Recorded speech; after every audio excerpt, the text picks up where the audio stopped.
Good afternoon, everyone. I see Mickey's got her signs up. Lonnie. Lonnie's got signs up. All right. These have been out already, right? The one on the right has, yeah. The one on the right hand. Okay. Well, thank you all for coming today and hearing about the roads in the city and what all Mickey and her crews have been doing. It's another beautiful day in Lincoln today. I had to think back today when my grandmother used to tell me about Indian summer.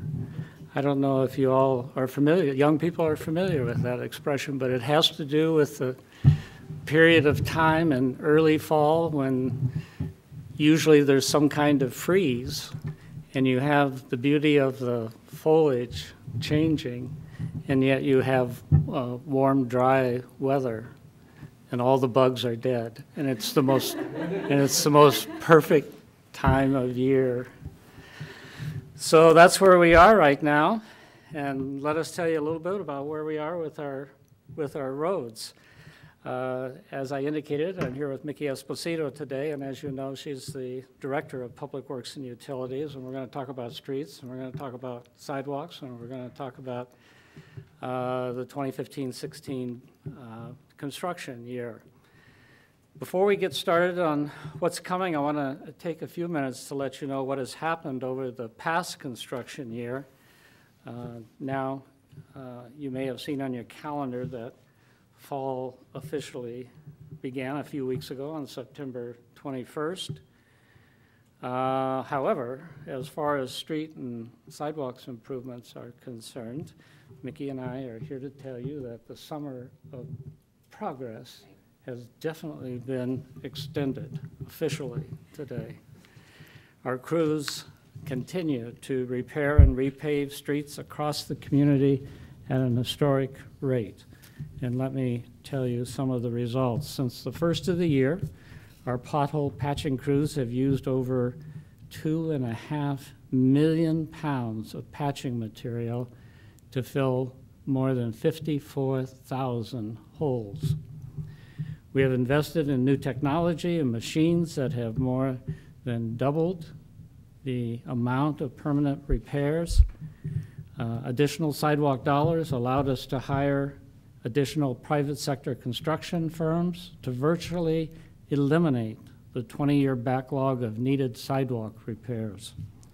All across the community, you can see miles of new smooth roads and sidewalks leading drivers, bikers, and walkers safely to their homes and businesses and more.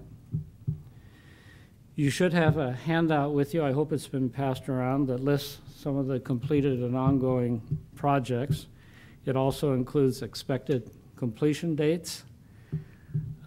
This information is now being updated regularly on the Public Works website at lincoln.ne.gov, keyword detour. I'd like to note that a large amount of work in the south part of town is underway and will be completed starting next week in accordance with the schedules you've been given. It takes an incredible amount of coordination to schedule improvements that minimize delay and conflicts, and Mother Nature, of course, will continue to have her say no matter what season we call it. Through it all, we have all been working hard to build a better Lincoln. Today, I want to commend the community itself for their ongoing role in these efforts, the willingness of Lincoln residents to be patient, to observe detours, and slow down for road crews plays a very important part in the creation of new smooth roads in all parts of the city. Those efforts enable our crews to work rapidly and safely to get streets back open. On that note, I'm very pleased to report today that there have been no injuries or accidents involving any construction road crews. I assume that's still true as of this moment in time. That is a testament to both the care and professionalism of our crews and also the consideration of Lincoln's drivers. we are all part of the process to improve the city. So with that, I'm going to turn it over to Mickey for lots more details on our team's efforts. And I'm anxious to hear those details too. Come on up, Mickey. Okay, thank you. Thank you, Mayor. You know, it's been a fun summer, not for everybody. I know it's been a little inconvenient at times, but I want to thank the public for their patience and enduring that inconvenience. There's a little bit of pain for long-term gain, and I just appreciate so much the way the public has cooperated with us, because we are on a mission. And that is to deliver drivable streets, walkable sidewalks, and efficient traffic systems. You know, we come to work each day knowing that our job is to get Lincoln drivers where they need to go, safely and conveniently. Every week, we have coordination meetings with our street teams to deliver on this mission. Whether it's adding new miles of streets, removing snow and ice, patching potholes, checking traffic timing and signals, replacing sidewalks and ramps, or any other factors that impact travel in Lincoln, our mission and our passion for delivering on that mission never changes. We want to get you where you need to go, safely and conveniently. I'm proud to lead the department that is delivering on this mission and doing it at the lowest possible cost through good planning, strong partnerships, and continual improvement and innovation. Here's how these principles are at work and how we will direct next year's improvements. The first principle is good planning. Next year, we will be investing over $9 million in street repair and construction. We will continue construction planning that minimizes traffic disruption and maximizes taxpayer dollars. Your handout includes a list of the 2015-2016 street and sidewalk planned improvements. It's important to understand that one of our goals with increased resources is to make fewer patchwork repairs and instead invest in more long-term, enduring improvements. Our analysis from last winter shows that those roads with more complete surface repairs suffered far fewer potholes or other damage. While we understand the impact of repairing longer stretches of roads, the payback for the community is huge. Fewer temporary repairs mean safer roads and better travel times for the long term. As Mayor pointed out, all of our construction projects, including start and completion dates and associated detours, will continue to be reported on the website. In addition, next year we will be working closely with the planning department and the community to update the long-range transportation plan. This is also called the LRTP. This is a blueprint for the community's transportation system for the next 30 years and guides our growth and infrastructure investment. We will be asking citizens for input as we develop that plan for our transportation future. Our second principle is strong partnerships. Our private sector partners have been key in improving both the quality and quantity of work here in Lincoln, and we want to thank them and acknowledge that. We are constantly looking for ways to improve efficiency and delivery of our products and services. Our Engineering Services Task Force is a great example where we worked with developers to identify and implement strategies that accomplish our shared purpose: the responsible delivery of quality infrastructure in the most timely and cost-effective manner possible. In fact, the proof of that partnership between the city and private developers is the 28 projects we've processed through the Development Services Center since March.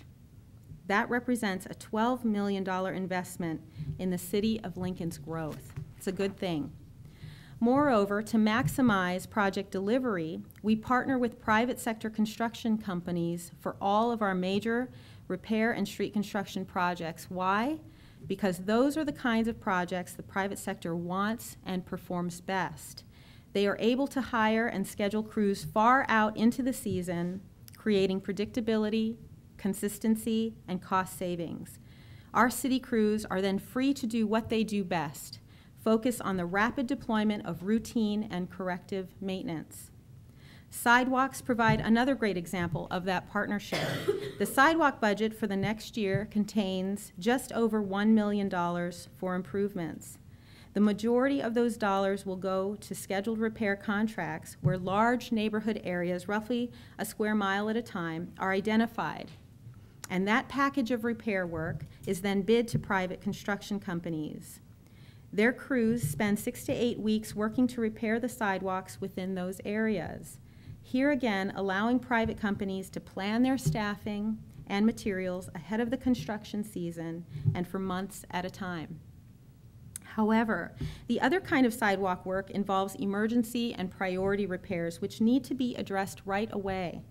They are typically isolated to a single location where a large separation of the sidewalk exists or where an ADA standard is not met. These types of sidewalk defects present a safety risk to our citizens and a liability for the city.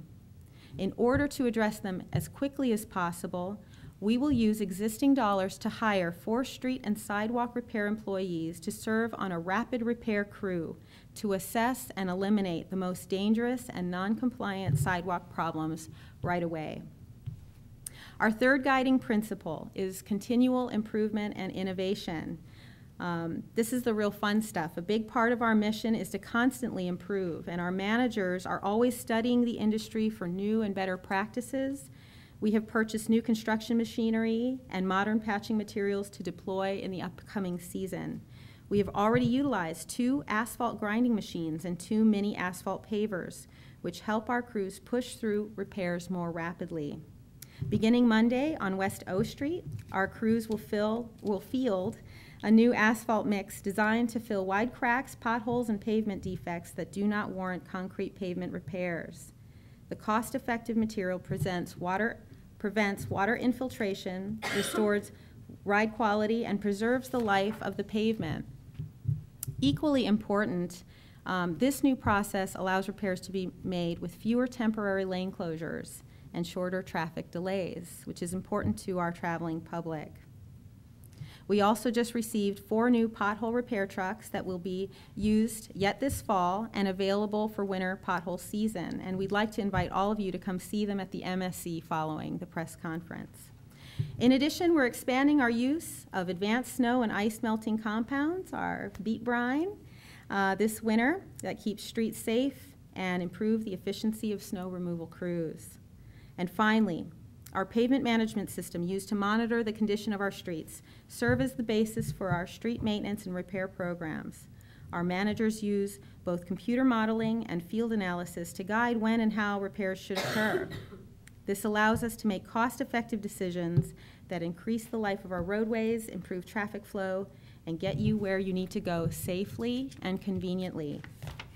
We are looking forward to the upcoming season and making use of all of this technology, which are workforce multipliers that will continue to pay off far into the future. These principles are proof that we believe what you believe, Lincoln, that a safe and efficient transportation network is critical to a thriving community. And it shows. 94% of your arterial streets are rated fair to excellent. Your commute is 31% shorter than the national average. You are 14% less likely to be in a crash. Your auto insurance costs are lower than the national average, and your neighborhood sidewalks and school routes are more walkable and accessible than ever before. As the mayor said, it's been a community effort to get us here, and we really appreciate the patience and care that Lincoln drivers continue to show. The future looks very bright, and I'm really excited to keep building a better Lincoln. Thank you. Thank you, Nikki. I hope you all are as impressed as we have been with all of the forward thinking and planning and execution that's gone on in the Public Works Department under Mickey's leadership. So many things, whether it's lab testing on ice melting brine mixes, or purchasing next generation repair and maintenance machinery, piloting new public-private partnerships and engineering services, for example, field testing new materials to provide long-lasting infrastructure, or any of the dozens of other ways they improve the quality of life here in Lincoln on our roads and otherwise. Obviously, Mickey and her team are constantly looking for ways to improve quality and efficiency within the department. So I know that the summer of progress will continue into Indian summer and into the autumn of opportunity and the winter of improvement and the spring of innovation and so on and so forth, as we constantly strive with hard work to continually improve the situation for the taxpayers of the city of Lincoln. Questions? Will we see as much obvious construction work next summer as we did this summer? I mean, will the budget be less because you spent the bulk of the extra money? Yeah, it will be less. Oh, sure. And I will bring up Thomas to talk specifically about it, but do you want to answer this question? So $9 million worth of construction next year. Compared to what this year? We had the 10 million plus an additional 8, I thought. Yeah. So it's 18, so it's double. What is it? This year. Mm-hmm. Yeah. Double what it would typically be? Yeah, it would. It's double what it. This year was extraordinary. Yeah. Right, we've been running about $8 to $10 million with our regular revenues, and as you may recall, back in spring, we had that opportunity with the Antelope Valley money that infused another $10 million. Some of that is carrying over, but we've got the bulk of it under contract and spent. And did you notice any increase in your bid prices because of the amount of work this year? It depended. We, I think, counteracted some of that by allowing them to do some of the work this year and then do some of it next spring. So by not putting them into deadlines that they couldn't meet, they were able to spread some of that work out over 2 years, and that helped with some of our costs. Okay, and I know I don't drive a lot in North Lincoln, but I do in South and Southeast, and I know that it was like one of those maps where you had to, find your way home. Was that simply because of all the construction work at the same time? All my neighbors say it was poor planning. Okay, so was there a question there or a comment? A comment on the... Did you do this on purpose because it was poor planning, or purpose because you just had a lot? Well, there's just a lot of work out there. Like we talked about, this funding allowed us to do 24 miles, which is a lot more than we normally do. It was somewhere around 7% of the network, not quite, but it's about 7% of the network. So can you plan construction to not interfere with somebody's route? No, you're always going to run into somebody's route, no matter how you stagger it or do. But what we're hoping that they'll see is a lot less potholes come this winter and next spring that they have to avoid. And so it was either avoid the cones now or avoid the potholes later. And we hope that we'll have a much smoother ride down the road. Yeah, I don't think I would describe it as poor planning at all. $10 million became available to us at a point in time, and we took it and applied it to road construction and ran with it. And the choice would have been, you could have spread that $10 million out over several years into the future. But we think the public didn't want the inconvenience for sure, but that they would choose to have the roads fixed quickly rather than continued potholes and inconvenience of a different kind. And I think what you're seeing too in the South, one of the engineers made a great point yesterday, is that these are roads that are coming due for improvements. And so naturally, as concrete and asphalt deteriorate, these are the roads that needed help right now. And so we infused that 10 million right there this season. So again, we just want to thank the public for their patience and all of that. But again, it's a small amount of pain for a longer term gain over time. And I think they're going to be happy when they avoid potholes this winter.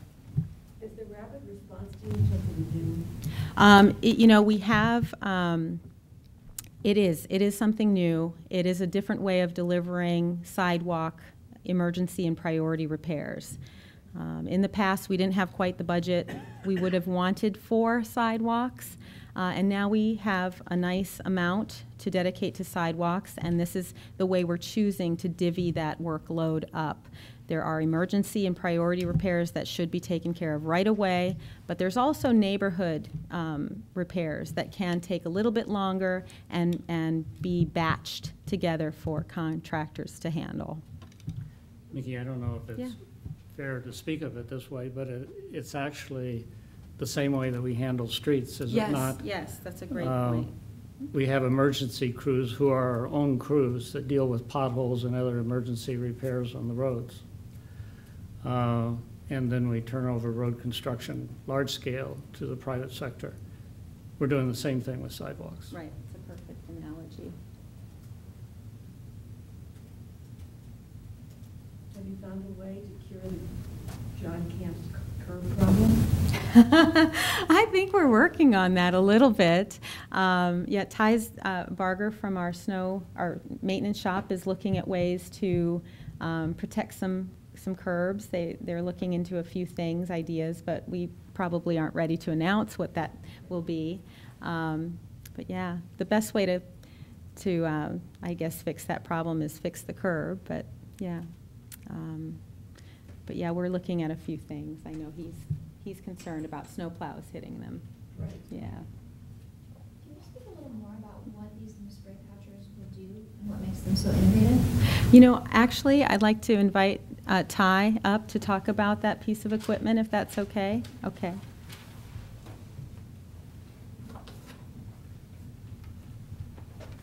Identify your last name, Ty, and My name is Ty what Barger. you do generally. Ty You're doing a Barger. Great job for the department. Public Works Maintenance Manager. Who had a question about the spray patchers? What? So what makes this piece so innovative? What's new and different about it? The main thing, the main advantage of the 4 spray patches that we purchased are that they're going to be serving as a force multiplier for us. Whereas before we would have a large number of employees dedicated to pothole patching on a regular basis. Now these 4 spray patchers will be able to cover down on the bulk of our pothole patching effort throughout the construction season.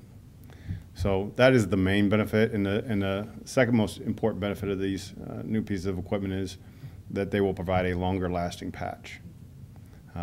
Most of our pothole patching work is done with cold mix, which is a temporary patch. It's more expensive than our hot mix, but we're able to cover more ground with it in that way. Those kinds of patches, while they're good for a certain amount of time, they don't last forever. And the pothole patcher trucks will put a patch together that lasts much, much longer.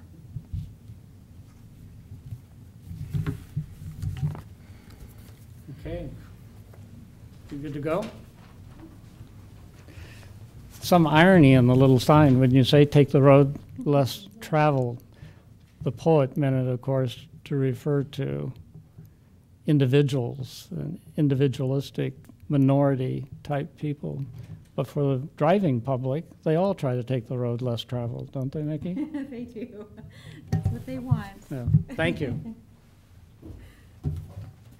Couple days for you, also up here, Oh. and then you can have a month.